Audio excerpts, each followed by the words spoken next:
Welcome back, gunning to Old Trafford with your host, Ibi. We skipped the Ibi show last week. Apologies for that, but back in action. And tonight, I don't think we're going to be too long. There's just a few things that I'd like to touch on. But before we get into it, don't forget to like, share, subscribe, hit the bell notification. And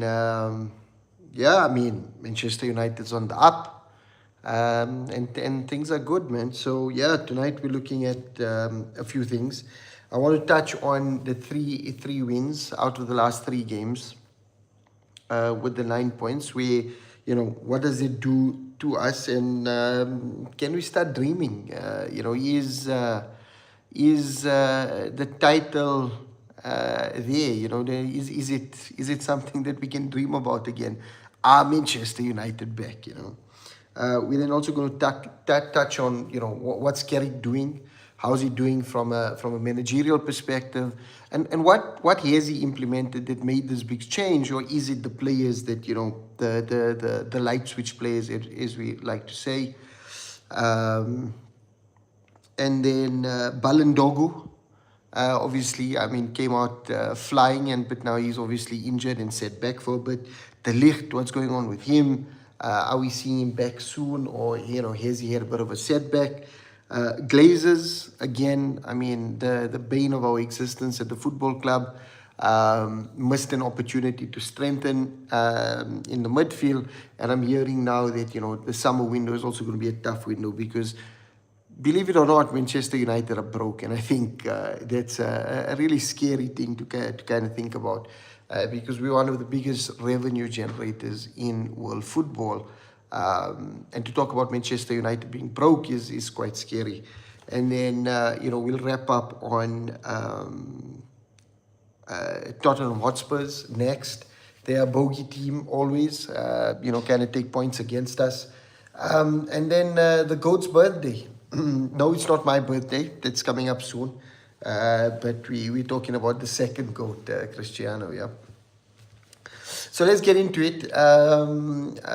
Guys, but before I do, if you missed yesterday's show, please go back. Abdul was on form. The Shady Show was off the hook.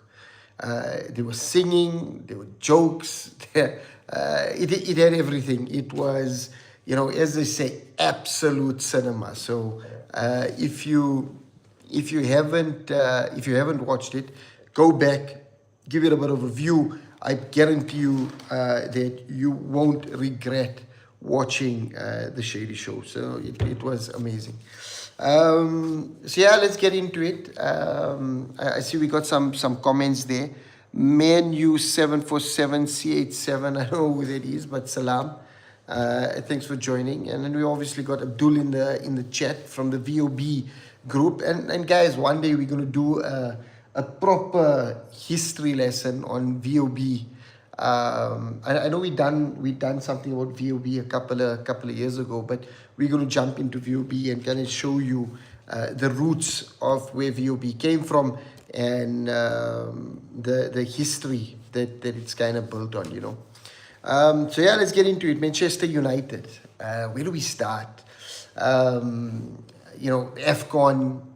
A lot of players missing, players injured, the arguments with Amorim, the spat with Jason Wilcox, the firing of Amorim, and Michael Carrick then coming in as the interim, obviously Fletcher and then Carrick. And Carrick couldn't have had a worse start in terms of fixtures. Manchester City, so Manchester Derby to start off. Arsenal, who are most probably going to be the title holders come the end of the season, up second. And then Fulham, who arguably have been the best team over the last couple of game weeks from Premier League perspective. So 3 really tough games, 3 really tough challenges. And if you asked me at the beginning of that run, I would be comfortable with 5 points potentially out of that. But we've taken 9. Guys, 9 points from the game. That was from those 3 games. That was amazing. Manchester City, we touched on it before. Absolutely played off the park. And then we had Arsenal, who hosted us at the Emirates. And, nobody really gave us a chance. I know Abdul was trying to be a little bit easy on me. He didn't want to be too hard and, try to give me some hope. But deep down, we all know Abdul thought, this was a Manchester United defeat and an easy one for the Arsenal. And, going 1-0 down at the Emirates, and you think, we in trouble. But the guys showed resilience, man. They came back 2-1 up. Arsenal score from a corner. And I know there's a lot of controversy around how Arsenal play. And, we're calling them the new Stoke, and we're calling them a rugby league team and stuff. Guys, a goal is a goal. Whether it's a cracker from 25 yards out, whether it's a tap-in, own goal, or from a set piece, if a play gets you a goal and you win the Premier League, nobody's going to care how fancy your football is. They're all going to care about who's picking up the trophy at the end of the day. And if Arsenal can do that and kind of get it over the line and pick up the Premier League, I think the joke's on all of us and not on Arsenal. But Abdul, if you guys do somehow bottle this lead and don't really capitalize on this opportunity, then the style of football is not great if you don't manage to get it over the line. So, we can then have the discussion about Arteta. But anyways, I digress a little bit. So we go 2-2 from an Arsenal corner. But the guys show determination, they show the hunger, and they keep going, right? And Mateus Cunha with an absolutely beautiful finish. Brilliant movement between Bruno, Kobe Mainu with a really nice touch into Cunha, and then Cunha bangs it into the bottom corner. And Manchester United hold on for another win, So it's 2 wins, two games, 2 wins. And then the noise starts. It's City, it's Arsenal. United always show up against them. The real test is Fulham. And I agree. We find it hard. And again, I think even Fulham to an extent, I expect them to win. It's the games against West Ham coming up. The games against Wolves, against Brighton, where there's a low block. Can we unpack it? Can we break through the lines and get the goals? But anyways, let's talk about the Fulham game. So we get to Old Trafford. Atmosphere is amazing. Obviously, the protest kind of leading up to it. And I'm glad that the protest continued because these freaking Glazers need to be thrown out of the club. The Glazers and Ineos have really done damage to this institution of Manchester United. And I think as a football fan, not as a Manchester United fan, to see teams like Arsenal, Liverpool, Manchester United, Chelsea at the top of the game is what we want to see from an English Premier League perspective. And, these Glazers that come from America, that run that corporate America, and are only in it for the profits, don't care about the institution that is Manchester United and the heartbeat that is football across the UK. I think they deserve to be, booted out of this club. And I'm glad that those protests continued so that they can see, the anger against them. Not that it makes any difference, but I'm glad that those first 2 wins didn't kind of deter from that. So well done to the 58 for organizing the protests, and I hope we get more and more kind of traction on that. So yeah, we're speaking about Fulham, a tough game. Everybody kind of talks out against it. We have a few chances early on. Don't take our chances. Fulham also had a few chances, and then you're thinking, is it going to be one of those days? Penalty overturned, turned into a free kick. I know there's some controversy around that. Guys, grow up. VAR, we know it's not the best. But some days the decisions go your way, some days they don't. We've spoken about this on length.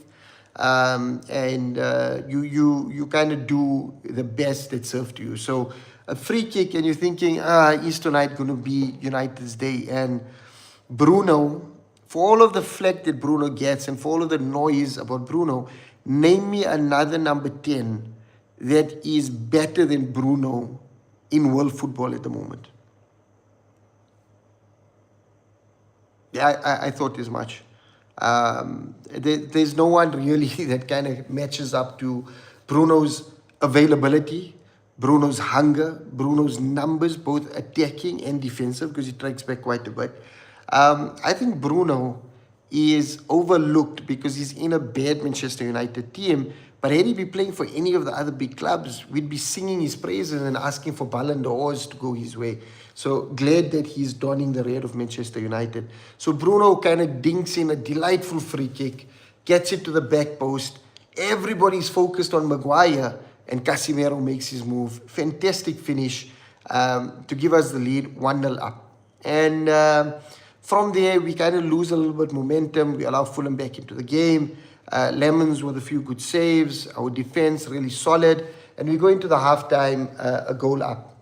And we're thinking, you need to come out the second half really strong and kind of, lay the foundation on the game. And we get that goal. Again, Casemiro involved. No-look pass. All you Liverpool fans that are talking about Bobby Firmino's no-look goal. Yeah, it was good, but it's an open net. He's looking. But Casemiro, oh my goodness. Leave the football before the football leaves you. Clearly, the football is not left Casemiro. And I'm glad Jamie Carragher kind of mentioned that on Monday Night Football. So Casemiro with a no-look pass, pinpoint accuracy into Cunha, and Cunha makes no mistake. That's a really tough finish because the angle is against you. Keeper has the front post covered, defender on your heels, and you need to kind of hit it into the roof of the net. And Cunha makes no mistake, gets us 2-0 up. Sesko comes on, and we hit the bar. And at that point, I'm telling the guys around me, if you don't close us with the third, if you concede one, I think Manchester United concede a second, and we get lucky with an offside. I think it is offside, but fine margins, and I'd like to see those goals given rather than chalked off, because football is about emotions. Football is about that spontaneous moments, spontaneous actions. And I think waiting for VAR to celebrate and then chalking of goals, I don't like to see that happen. So I would like to have seen that goal go in, but obviously the referee kind of chalks it off, and you think, okay, lifeline, we kind of safe. Maguire makes a mistake, makes up for it, makes a really good tackle, Lemons with the save, and then Maguire, rush of blood, Lemons makes a save, but Maguire takes the player out, and we know nowadays those penalties are given. And, Jimenez doesn't make a mistake, and he makes it 2-1. And at that point, you're thinking, squeaky bum time, guys. Manchester United are under the cosh. We allow Fulham back into the game. And for some reason, and I don't know what it is, but it seems that we're conceding the same goal every week, week in, week out. Different opposition, different player, same goal. It's coming off from the wing, cutting in, curling the ball from outside or just inside the box, top corner, and we got Lemons moving, and absolutely no chance. And he makes it 2-2, and you're thinking, I think it's Kevin, right? Brazilian Kevin makes it 2-2 for Fulham, and you're thinking, here we go, 2 games, flesh in a pen against City and Arsenal. But, when it counts against Fulham, we drop our points. But the boys don't drop their heads. They lift their shoulders, look up and think, we've got some time. Let's get back into this game. Let's dig in a little bit more and get the goal. And Bruno Fernandes, you absolute beauty. It's the dummy that makes the goal, allows the space, plays it in. And to be honest, as soon as that ball landed on Sesko's foot, I was thinking, oh my goodness, this is going to be an absolute shambles. And his first touch initially looked like a bad touch, but in hindsight, it kind of gave him the space. So he kind of brings it and then first time bangs it into the top corner, 3-2, and the rest is history. 3 games, 3 wins, Manchester United. And we kind of tick on. And the next test is Tottenham Hotspurs at Old Trafford, a bogey team, but I think we got enough in our tank. Yes, we lost the Europa League final to them, and we allowed winless or trophyless Spurs to get a trophy before Arsenal, over the last couple of seasons. Sorry, Abdul. We draw with them when we're dominant at the Tottenham Hotspur Stadium. So I'm hoping that we have enough in the tank to take it over the line against them at Old Trafford. So yeah, that's the next game up. We will touch a little bit into it. But before we get into, maybe let's touch on Spurs. What do you guys think? Drop into the comments. Let me know. Tottenham Hotspurs, do we get to Old Trafford, show up, make it easy pickings, get the fourth win in a row, 12 out of 12, and kind of march on and get the United strand one game closer to that long-awaited haircut? Or do Tottenham Hotspur pitch up at Old Trafford, play party pooper, put us to the kosh, the old United pitch up, and United strand has to click over all over again? So for United strand's benefit, let's hope that Manchester United beat Tottenham and gives him an opportunity against West Ham to get his hair cut, which is just a few days after Tottenham. So the games come thick and fast. Obviously, we're not playing in the FA Cup, so we'll get a weekend off the following weekend. But we play on the 7th, and we then play again on the 10th, I think it is, against West Ham. So it's Tottenham Hotspur on Saturday, West Ham United on Tuesday, and hopefully by Wednesday we see the United strand at the center circle of Old Trafford and Bruno Fernandes giving him a buzz cut. So I'm hoping we see something of that sort come the 10th of February, or at least the 11th of February. So let's move on. Carricky, what have you implemented, Carrick? Is it a sense of Carrick has come in, rejigged how Manchester United play and has done wonders to this football club? Or is it that he brought simplicity back, that brings the confidence to the players, brings back the United touch so that they know what we're doing? Or is it that these players are light switch players? So let's unpack all of them. Light switch players, yes, they are. We know they're light switch players. We've seen this before. What I didn't like was Lisandro Martinez coming out and saying, I'm playing with a little bit of a freedom now. When I'm happy, I'm willing to do everything for the manager and everything for the club. Lisandro Martinez, the butcher, I love you, my guy, but you play for the badge in front, not the name on the back or the manager on the sideline. You play for Manchester United. You give 100%, irrespective of who the manager is, irrespective of the direction that manager is saying, and irrespective of what your feelings are for the coach. Love it, Nadeem. You play for the badge. You don't play for Ruben Amorim. You don't play for Michael Carrick. You don't play for Sir Alex Ferguson. You don't play for Sir Matt Busby. You play for Manchester United. And no matter who the coach is, no matter who the personnel are, no matter what the fans say, whenever you get onto that field and whenever you wear that badge, you give 110%, you give all of the effort, and you show that you are worthy of wearing that heavy shirt, which is a Manchester United shirt. So I don't like that comment from Lisandro Martinez. And I know Dallo came out this week and kind of saying something similar. These players, especially players that do that, when the times are good, they'll perform for you. But the moment things go wrong, they're the first ones that will throw you under the bus. I'm not saying the butcher will do that. I just didn't like his comments, and I hope that he kind of learns from that and moves on. So that's it about light switch players. We know they're light switch players. They switch it on, they switch it off. Let's just hope that they want to prove Amorim wrong and that they give us these performances throughout the season, and keeps us in contention for those Champions League spots. Now on Carrick. Has Carrick implemented anything out of this world, getting the boys playing, brought in a new philosophy, or has he kept it simple? I think Carrick came in, identified early on that the morale kind of dipped towards the end under Amorim. And,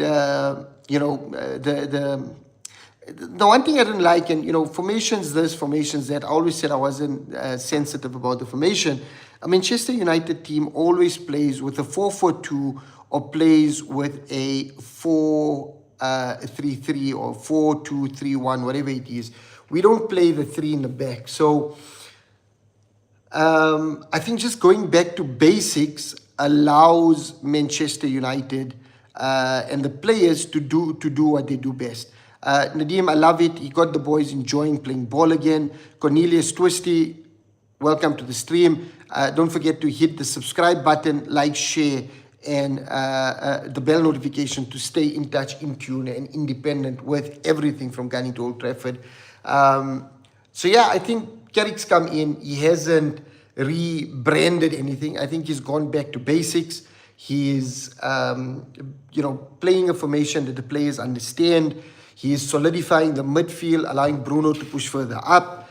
And he's giving the players the opportunity to play in their preferred positions. And I think that's the one thing that Amorim got wrong. I'm not going to throw Amorim on the bus because I still think he was the right man for the job. But I think with Carrick, he comes in with that institutional knowledge about Manchester United. And he kind of brings it through. So like and subscribe, chat. Love it. Thank you, Cornelius Twisty. And with that, Michael Carrick has brought the simplicity back to the club. Like Nadeem in the comments are saying, he's brought this love back. He's brought this happiness back in the camp that's allowing the players to play with a little bit of freedom and kind of drive it forward. So, long may it continue.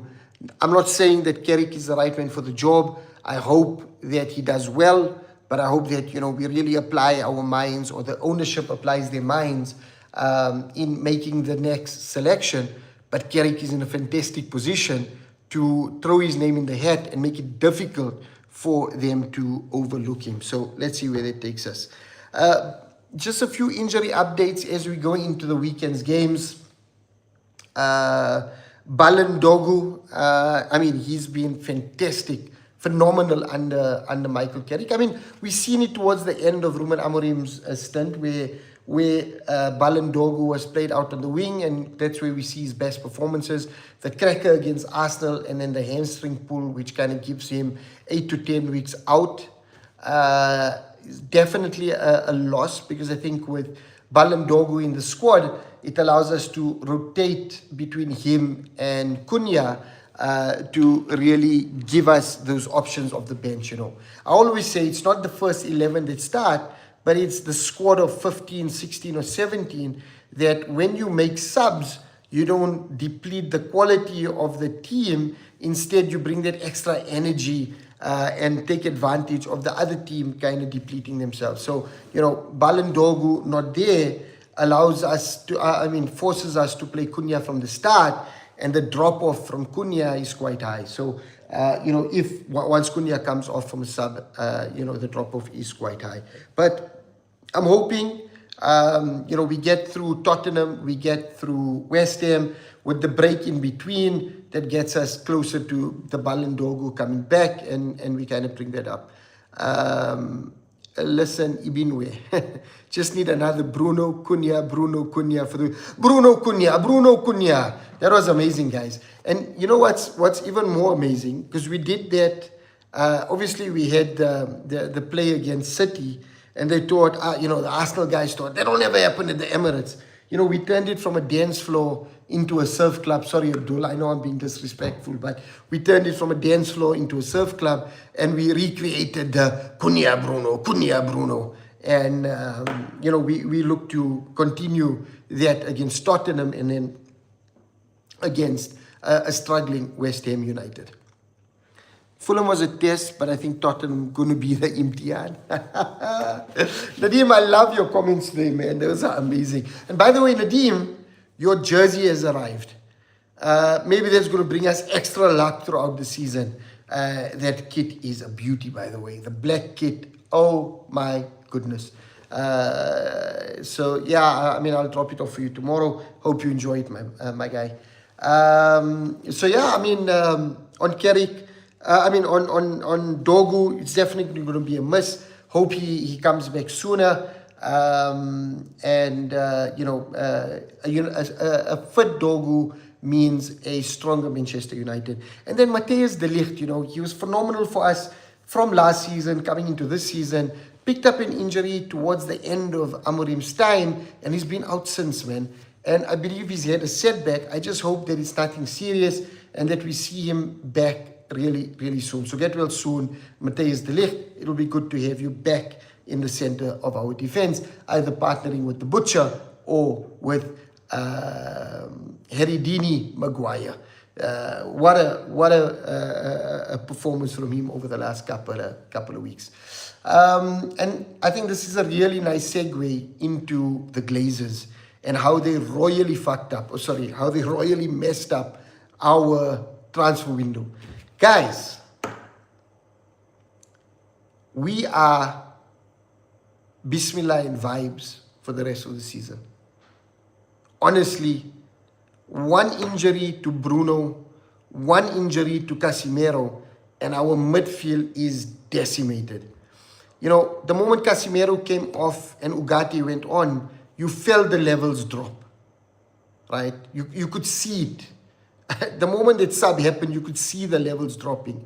And we are one injury away from a total disaster for the remainder of the season. And don't let the Glazers, don't let Ineos, and don't let that board that are running Manchester United ever make us think that there's no value in the January market.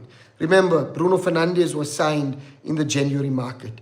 Henrik Larsson came to us on a short-term loan in the January market. Patrice Evra and Nemanja Vidic was bought in the January market. I think Virgil van Dijk was bought in the January market. Juan Mata was bought in the January market for Manchester United.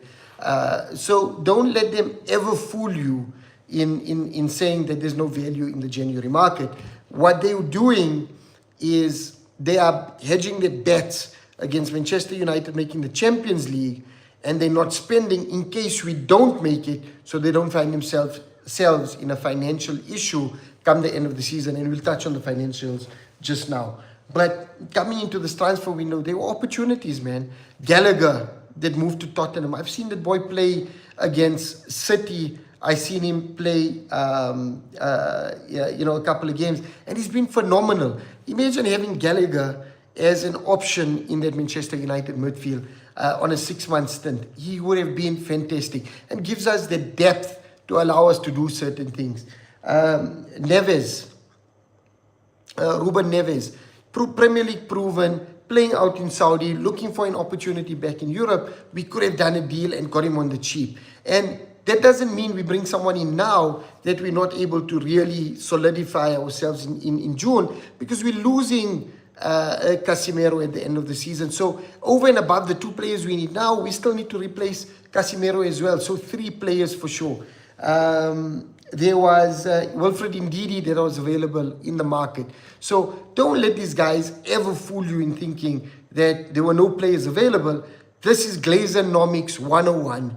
They're hedging their bets against us making the Champions League and are hoping that if we don't make the Champions League, that we are financially stable to be able to get us across. So let's touch on why this January window was an absolute disaster. Manchester United are hemorrhaging money at the moment. And the reason we're hemorrhaging money is because we are only playing a total of 40 games this season. 38 in the Premier League, 1 in the FA Cup and 1 in the Carabao Cup, right? So 40 games this season. So matchday revenues are not high. TV rights are not great. We're not in the Champions League. We're not in Europe, so we're not getting any funds from there. We're servicing the debt the Glazers took out to buy Manchester United all those years ago. We're still paying the interest of that. And the last transfer window, in order for them to buy Cunha, Imbuemo, Lemons, and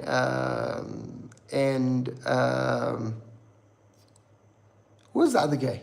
Cunha, Dorgu? No, Dorgu came in January. It was Cunha, Imbuemo, Sesko, and Lemons.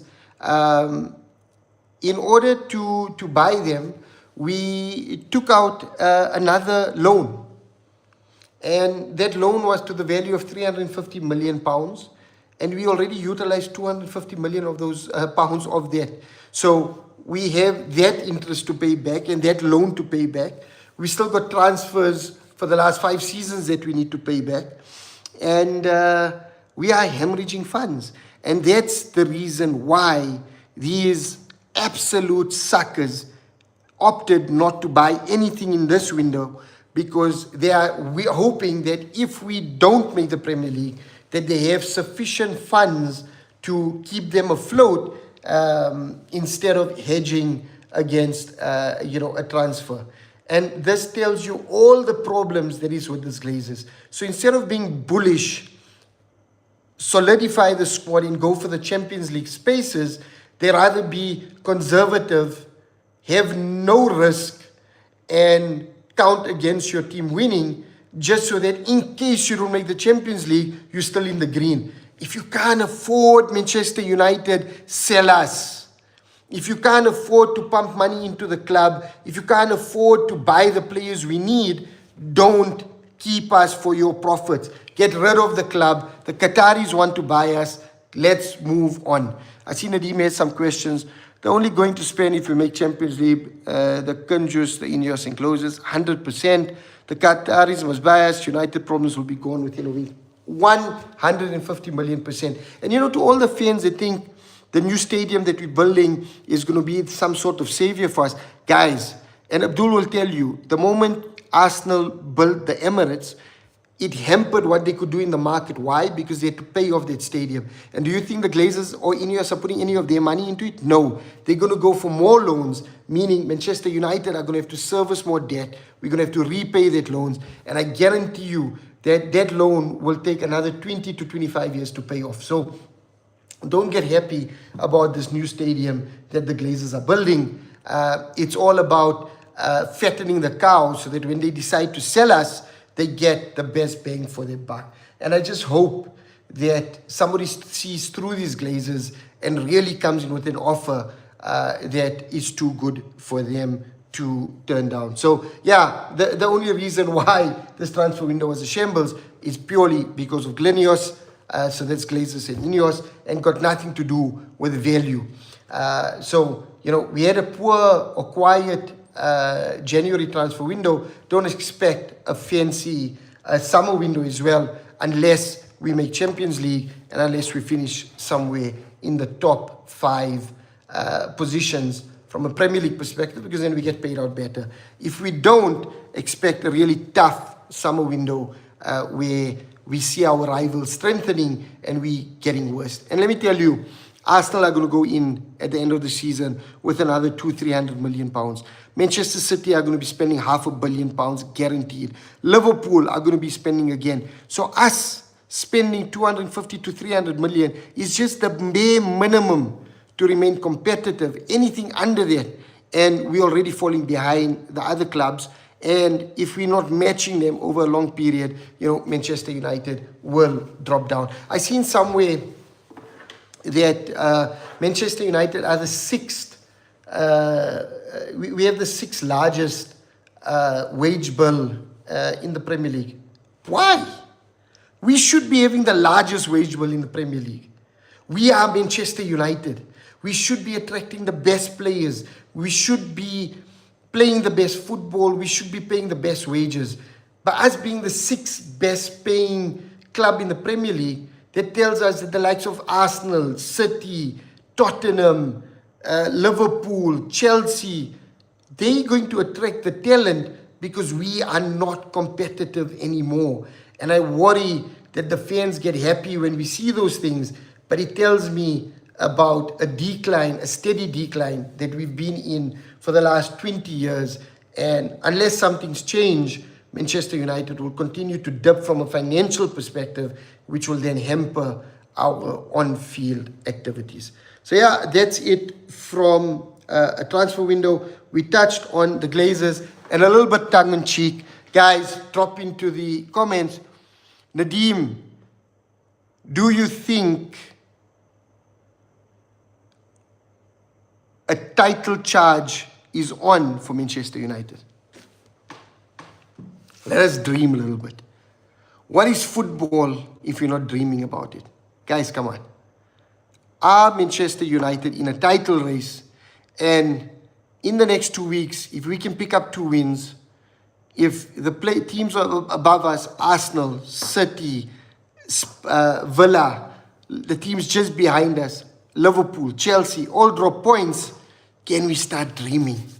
Can Manchester United go all the way? And just like that, I've woken up. And yes, it's all a dream. Sorry, Abdul. I'll behave myself.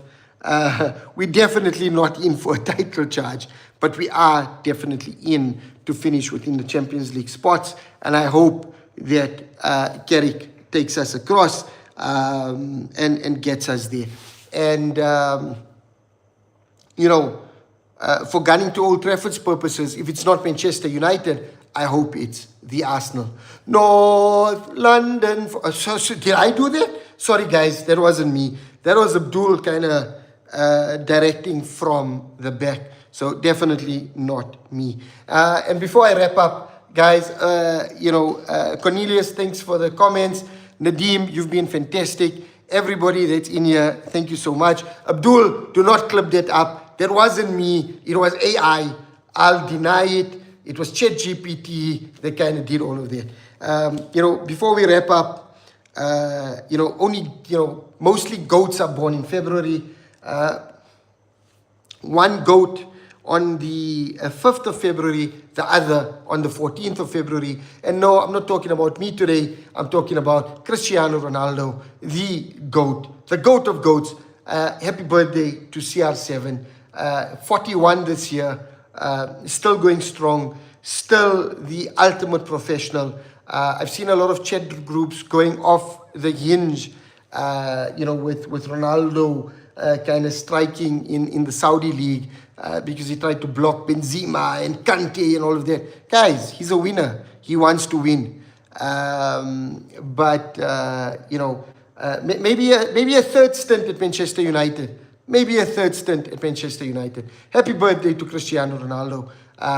Guys, don't forget to like, share, subscribe, hit the bell notification. Yes, Nadeem, with a heavy heart, but rather Arsenal and City. But if you continue playing like this, we will be runners-up. A 1-2 finish for gunning to Old Trafford will be fantastic. And I won't say which way that 1-2 finish will be. I'll leave Abdul to kind of keep wondering.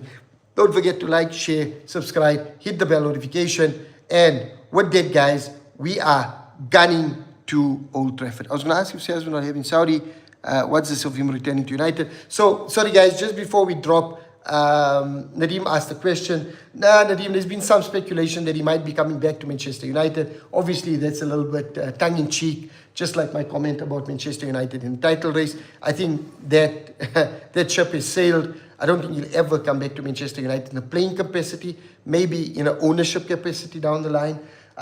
He's upset that the Saudi investment fund, so I think it's a PIF, are investing in Al Hilal, in Etihad, and not investing in Al Nassr as they go for the title charge, because Ronaldo wants to add some silverware to his trophy cabinet, while he's also keeping an eye on that 1,000-goal mark. Yeah, so that's the story with CR7. I don't see him coming back to Manchester United, but you never know. But with that, guys, don't forget to like, share, subscribe, hit the bell notification. And with that, we are gunning to Old Trafford. Thank you, everybody.